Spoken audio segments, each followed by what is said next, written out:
کێشەی من هەمیشە لەگەڵ ئەقلیەتە،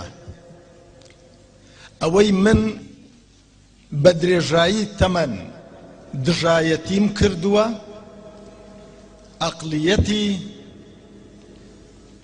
ستالینیە. من پێم خۆش بوو 20 ساڵ لەمەوبەر، پێم وایە 18 ساڵێک لەمەوبەر شتێکی لەو بابەتەم گوت، هەتا ئێستاش هەر ئەمە دەڵێمەوە. دەبوایە 20 ساڵ لەمەوبەر دەستورێکە بێ بۆ کوردستان ئەم وڵاتەی پێ بەڕێوە بچێ، ئەمە نەکرا. دەبوایە لەشکرێکی یەکگرتووی کوردستان هەبێ لە زاخۆوە هەتا خانەقین و هەتا بەدرە و جەسان بپارێزێ و بە وڵاتی خۆی بزانێ. دەبوایە هەستی ئینتیما، کاتان دەکەم، دەبوایە هەستی ئینتیما بۆ خاک بێ، بۆ وڵات بێ، بۆ نیشتیمان، نەک بۆ ئەم و ئەو، نەک بۆ حزب. ئەوەم دەویست، ئێستا شەر ئەوەم دەوێت. هەمیشە بیرم لەوە کردەوە بۆچی ئێمە کە دەکەوینە دانوستان لەگەڵ داگیرکەرانی وڵاتەکەمان وەک بڵێ ژنمان لێک تەلاقدایە، بە ماچ و موچێک دەست پێ دەکا و بە ماچ و موچێک کۆتایی دێت. ئەبێ ئێمە دانوستانمان لەگەڵ داگیرکەرانی وڵاتەکەمان لەسەر ئاستی خاک و نەتەوە بێ، وەک کورد، وەک خاک، وەک کولتور دانوستان بکەین، نەک وەک حیزب و مزب کتلە و متلە، پێی دەڵێن کتلە. نەچینە ناو کتلە، ئەوە ئیشی ئێمە نییە. ئێمە نەتەوەین، ئێمە خاکمان داگیر کراوە، ئێمە زمانمان لێ داگیر کراوە، کولتورمان لێ داگیر کراوە، ئێمە دەم و چاوی خۆمان ون کردووە، بە دوای چیەوەن ئێوە؟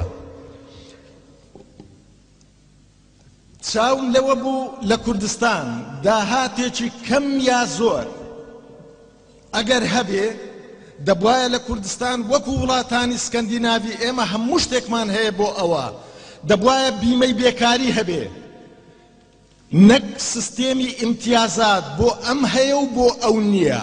هەر کەسێک بێکارە دەبێ بیمەی بێکاری وەرگرێ.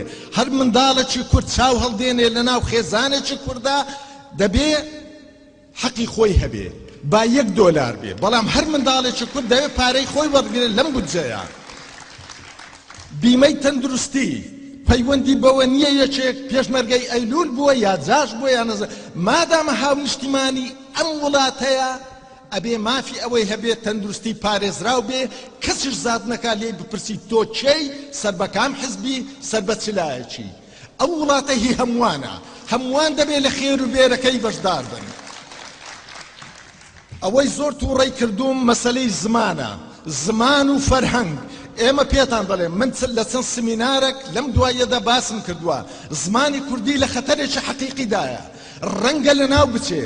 هەزاران ساڵ، 2500 ساڵ بندەست بووە لە ترس و لە شەرمی زمانە دەوڵەمەندەکانی دەوروبەرمان کە هێزیان هەبووە، خۆی لە ناو ئەو شاخ و داخانە شاردوتەوە، ئێستا خەریکە سەر دەردێنێ، بەڵام لە هەموو لایەکەوە لێ دەدەن. ئەو زمانە خەریکە کۆدەکانی خۆی ون دەکات. تکاتان لێ دەکەم، پێویستە بزاوەکی زۆر زۆر بەهێز لە کوردستان پەیدا بێ لەسەر زمانی کوردی بکاتەوە. زمانی کوردی لە دەست نەخوێندەواران خەریکە لە ناو دەچێ. هەر کەسێک تەماشای ئەو تابلۆیانە بکا کە لەسەر دوکانەکانی هەولێر نووسراون، دەزانی بە چ دەردێکیان بردوین. دەبێ بە خاوەن دەرکەوین لە زمانی خۆمان. زمانمان، زمانی کوردی شەرەفمانە، ناموسمانە، غیرەتمانە، هەموو شتێکمانە. دەبێ ئەمڕۆ نەکرد سبەی، هەر ئەمڕۆ دەبێ قانونێک دەرچی قانونی پاراستنی زمانی کوردی. زمانی کوردی ئەو ئاوەی هاتیە دەبێ بە زمانی کوردی لەسەری بنووسرێ، نابێ بە زمانێکی غەیری کوردی. دەرمانێک کە ئێوە وەری دەگرن لە دەرمانخانەکان دەبێ بە زمانی شیرینی کوردی لەسەری بنووسرێ کە هاتووتە خاکی کوردستان. ئێمە ئەو حەقەمان هەیە، دەبێ لە ویندۆز زمانی کوردی هەبی، وەکو زمانی سامیەکان کە زمانی 10-15 کەسە، زمانی 40 ملیۆن کەس بۆچی گاڵتی پێ دەکەن، بۆ قەشمەری پێ دەکەن. هەر کەسە و ڕێنووسی خۆی هەیە، هەر کەسە و ڕێزمانی خۆی هەیە.